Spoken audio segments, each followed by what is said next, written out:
Hi, and welcome back to Thone's 1 Peter Nibbles number 54.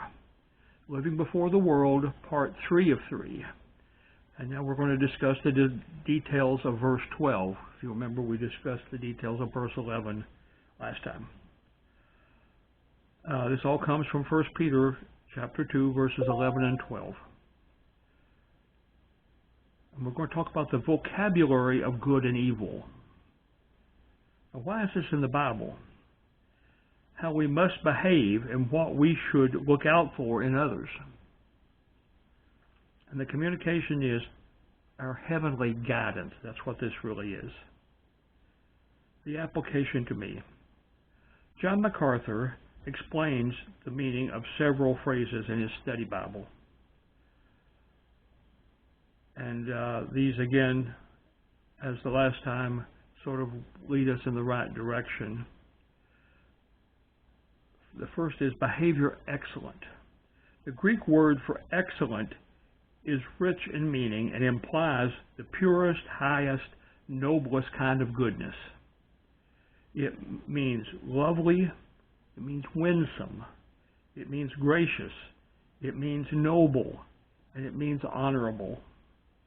Having been disciplined in the inward and private side, the Christian must outwardly live among non-Christians in a way which reflects that inward discipline. That is, we are not to go outside what we preach. Practicing what we preach is a good thing.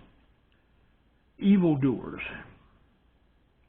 The early Christians were falsely accused of rebellion against the government, with such false accusations as terrorism, atheism, immorality, damaging trade and social progress,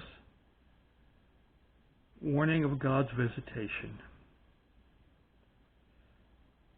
His drawing near to people or nations in either judgment or blessing. Now, we're now talking about visitation. In the New Testament, visitation speaks of redemption. Peter was teaching that when the grace of God visits the heart of an unbeliever, he will respond with saving faith and glorify God, because he remembers the testimony of believers he has observed. Those who don't believe will experience the visitation of his wrath in the final judgment. This is not the time that you want to be visited. Okay, you want to be visited previous to that and become saved previous to that time. God leads us with be excellent in all ways. And that's, though in a human sense impossible, in a godly sense, he forgives the little slip-ups. My response, Lord, thank you for showing us the positives and the negatives of human behavior in your vision, not my vision. My vision may say that I'm just fine.